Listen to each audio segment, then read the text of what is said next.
ស្រុកកំពុងរមាន11ឃុំឃុំថ្នោតខណ្ឌព្រំទាំងយុទ្ធជនខ្មែរសំឡេងដួងចិត្តនឹកឥតខ្នន់គ្នាផ្លូវថ្មីមួយខ្សែអគិរោងចក្រឃុំស្វាយតាជានឃុំខ្សែតរូបស្វាហេថារចនាសម្ព័ន្ធបនដាក់មន្ទីរពេទ្យសាលាវត្តវាជួបផ្ទះអគិសនីប្រើប្រាស់វិថីសួនច្បារបារមីគ្រប់ពើរួយស័ក្តិសិទ្ធិឃុំញនេបនិតគៀងកិត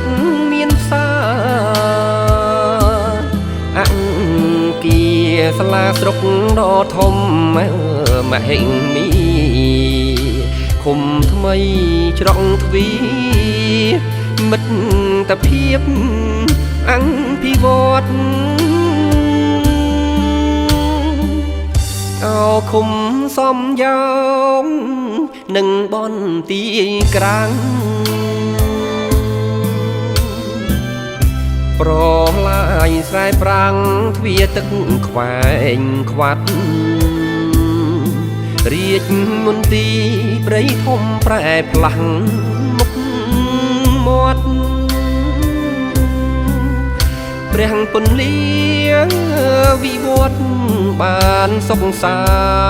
ន្ត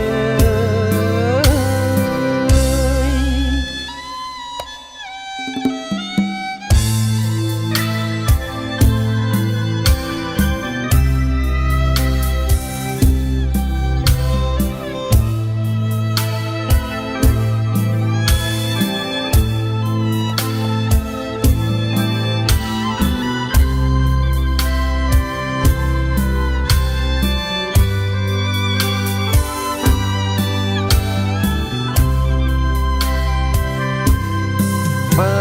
រមីគ្រប់ពើរួយស័ក្តិសិទ្ធិឃុំញ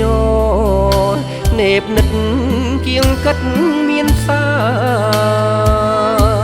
រអង្គាសាលាស្រុកដ៏ធំ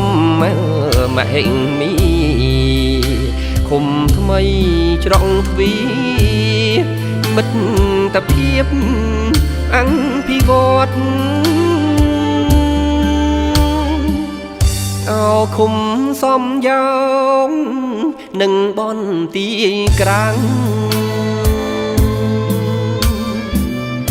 ប្រឡាយស្រែប្រាំងទ្វារទឹកខ្វែងខ្វាត់